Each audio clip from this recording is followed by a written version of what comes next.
I'm Stacey, and I'm a deep learning engineer here at Weights and Biases. And I build developer tools for visualization, explainability, collaboration in AI. And you can now read a lot more detail on my profile page. And if you've been familiar with Weights and Biases, you might have seen the showcase portion where if you go to wandb.ai/your username, you can add reports from projects that you're working on. And that showcase component is staying. I have a lot of reports here, so I'm very excited about the customizable part of the profile page, where I can write text about what I'm working on. I can link to external projects. I can feature reports, and I can also nest details so that we can hop into the 3D object detection project. You'll see that I can include images. I can even include equations and blocks of code. And under the hood, this is really a report, which I can customize to show whatever I want on my profile page. I can even organize all of my projects and reports by category. So here are some of my favorite reports. Here are my reports about language, and so on. And I also want to show a team version of this. Really quickly, you can also include emoji. And when you're logged in, you'll get an edit button. You can write in this report. You can order these around and really customize what you're presenting to the world on your profile page. We're hoping this inspires folks to share more about their projects, find collaborators, get ideas from Weights and Biases. I want to go back and talk about the 3D objects work that we've been doing. In this project, I'm working with the level 5 data set to annotate some scenes from with 3D point clouds.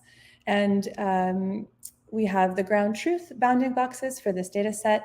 They'll show up in green, and some predictions from my very simple model. They'll be in yellow if it's a close match, and in red if it's a guess. So you'll see that there's a bunch of guesses, which are actually trees, and I can customize the exact numerical score here. We're adding filtering by the labels soon. You might get multiple candidate boxes, and hopefully you're getting some idea of just how detailed all of this annotation can be. I have the syntax documented here. You can set the label to any text and color and then the numerical score. And we're actively working on adding multiple camera viewpoints and working with sequences of scenes. And if your team is working on 3D point cloud visualization, we'd love to hear from you on the specific features that would help. Great, and it works to switch tabs now. I'd like to go into a different project, and thanks for bearing with me here, on time series. So we've been working on support for time series and really enabling you to log not just the bar charts and scatter plots and training curves that you're used to, but have a timestamp on the x-axis. So to enable this, I simply log a table, and I can have a timestamp column and one or more metrics columns here. And then to visualize this data as multiple series, I can select a combined plot instead of a table. On the x dimension, I'll have the timestamp, and I add .to timestamp to convert it to a human readable format. On the y dimension here, I have temperature in degrees Celsius, and this project is using a data set of climate measurements, which include temperature, atmospheric pressure, humidity, and so on. And once I configure that, I can have the real time from the validation data, and the observed actual values, the ground truth, they're shown in black here, and then all of my model's predictions are the colorful ones. And of course, this is a lot of lines, so I'll walk through that in a bit more detail in a second. But just to show you how simple the syntax is, I can call wandb.log and pass in a data frame to the table, or I can explicitly list the columns that I'd like to show. So looking in more detail, here I have just two variants. I have the observed values, the ground truth in black, and then the baseline model, which is rule-based. It just repeats the previous observation in light orange. And I can toggle some of my other models that I've trained and see, okay, how does the linear model perform? Okay, and here the red value is a little bit closer on these metrics. Maybe it's a little hard to tell. Maybe I want to look at my category of small two-layer models, and you can see that for these three different components of pressure, maybe they're getting closer. And of course, you might want to do some grouping to evaluate how those models are performing. hopefully this gives you a sense of the detailed visualization that you can do. If the colors and line styles are not enough, you can also add points. And here I have a lot more metrics besides temperature and pressure. I have humidity and wind velocity in the X and Y direction. And if I view them all on one chart, it might start to get a little bit busy. So I can go into this configuration here and I see all of the the column values that I'm plotting in the series. And let's say I want to change this one. I want to make it a point, and let's make it a diamond. And then I'll change this to 500, make them really big, and hit apply.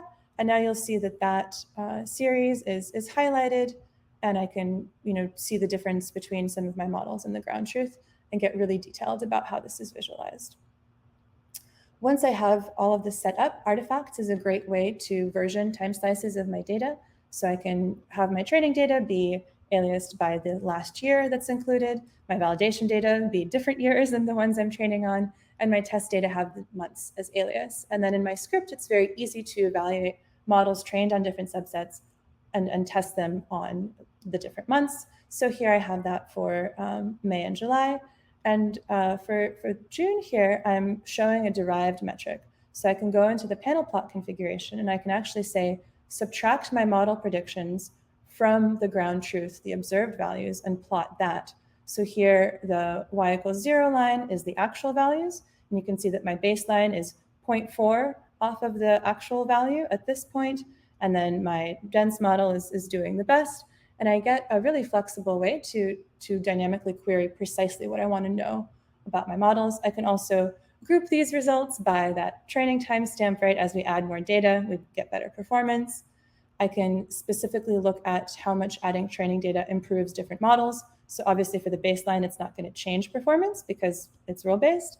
For the linear model, adding more data helps.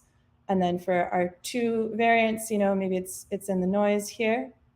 But this is all very easy to customize with this panel plot configuration where I can set the shape and size of the points based on a field in my data.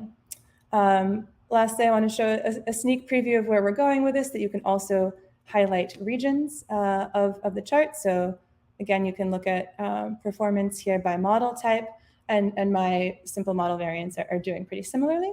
But hopefully this gives you a preview of how flexible this time series support will be. And again, we'd love to hear from you on which features you would find most useful.